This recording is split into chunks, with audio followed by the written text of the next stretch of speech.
Olá, meu amigo, olá, minha amiga. Eu sou o Padre Tiago Calçado. Estamos juntos com você nesta sexta-feira, dia 7 de fevereiro, com a nossa palavra de fé.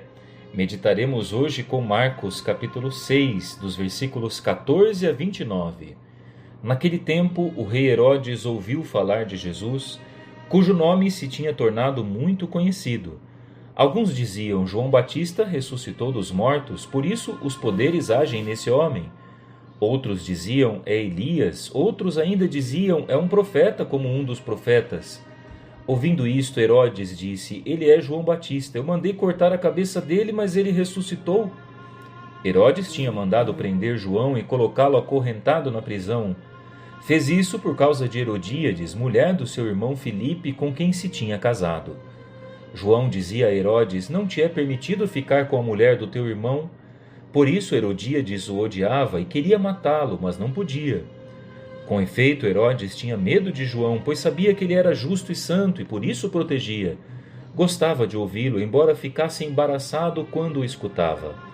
Finalmente chegou o dia oportuno. Era o aniversário de Herodes e ele fez um grande banquete para os grandes da corte, os oficiais e os cidadãos importantes da Galileia. A filha de Herodíades entrou e dançou, agradando a Herodes e seus convidados. Então o rei disse à moça: pede-me o que quiseres e eu te darei.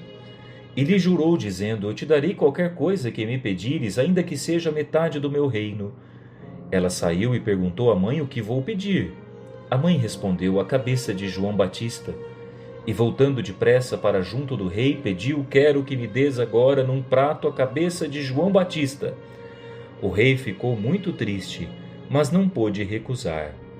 Ele tinha feito o juramento diante dos convidados. Imediatamente o rei mandou que um soldado fosse buscar a cabeça de João. O soldado saiu, degolou-o na prisão, trouxe a cabeça num prato e deu à moça. Ela a entregou à sua mãe. Ao saberem disso, os discípulos de João foram lá, levaram o cadáver e o sepultaram. Meus irmãos, ontem eu dizia da coragem para pregar o Evangelho que todos nós que somos discípulos de Jesus devemos ter. A coragem de pregar a verdade, mesmo que isso custe a nossa própria vida. O exemplo de ontem cabe muito bem hoje na vida e no martírio de João Batista.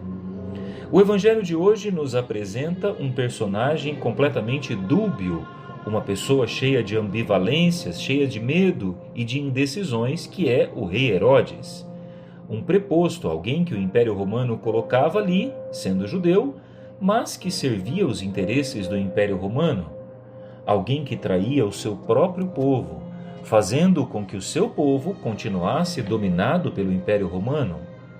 Além disso, Herodes era alguém que era viciado nos prazeres da carne e, seduzido por uma mulher, acabou cometendo um ato terrível de adultério, traindo sua própria família.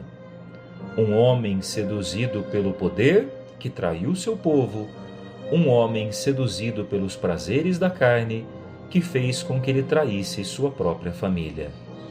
Herodes é o símbolo de um homem que se deixou seduzir pelo pecado, do poder, pelo pecado sexual, pelo pecado da vaidade, pelo pecado que fez com que o seu povo e toda a sua família pagasse um alto preço de acordo com seus próprios vícios.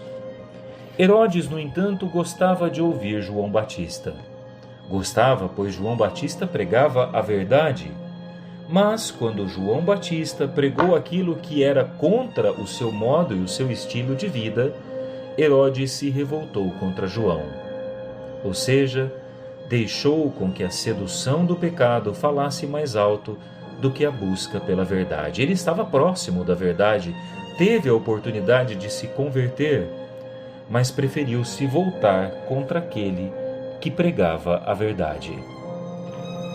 Às vezes, na vida de comunidade, quando nós, padres, pregamos aquilo que agrada, pregamos o Deus amor, o Deus que cura, o Deus que liberta, o que não faltam são pessoas que nos aplaudem, que nos recompensam com presentes, que nos agradam, que vem dizer para nós: nossa, Padre, o Senhor disse exatamente aquilo que eu precisava ouvir. Pessoas que vêm agradecer, principalmente quando pregamos o Deus do amor, o Deus que cura, o Deus da misericórdia. Mas quando nós, padres, temos que pregar de maneira mais dura, mais firme, quando temos que denunciar as injustiças e os pecados que estão sendo cometidos, quando queremos pregar a conversão verdadeira para Jesus, nem sempre as pessoas estão dispostas a ouvirem. Quando a nossa pregação mexe nos privilégios de alguém, quando acaba apontando os erros que a pessoa precisa de fato mudar para poder se converter, tudo aquilo que era aplauso agora se transforma em acusação. Tudo aquilo que era agradecimento agora se transforma em reclamação. Tudo aquilo que era uma forma de agradar se transforma em crítica. Por isso que nós devemos pregar apenas de acordo com a verdade e não de acordo com o humor dos homens. Por isso que devemos pregar a conversão a Jesus e não a conversão à nossa pessoa ou aquilo que nós julgamos por bem de acordo com o nosso interesse. Por isso, não devemos temer a acusação e a maldade dos homens quando, incomodados pela pregação do Evangelho, tentam revidar contra aqueles que pregam. Já disse isso ontem e vou repetir hoje. Num país como o nosso, repleto de tantas injustiças, de tanta maldade, de tantos vícios, se a pregação do Evangelho não incomoda, é porque talvez estejamos sendo cúmplices com o pecado que nos assola.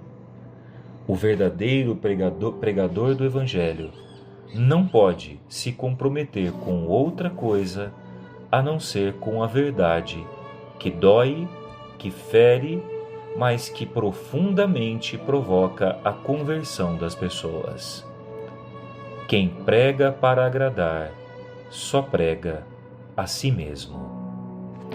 Que Deus nos ajude a fugir de uma pregação que agrada aos homens e que nos dê força contra a perseguição que inevitavelmente virá para aqueles que pregam o Senhor. Ele nos dará força para suportarmos até a morte as críticas e a morte que tentarão impetrar contra os filhos de Deus. Sejamos perseverantes. Que Deus abençoe o nosso final de semana, que Deus nos proteja de toda pregação que prega a verdade, que pega contra a verdade.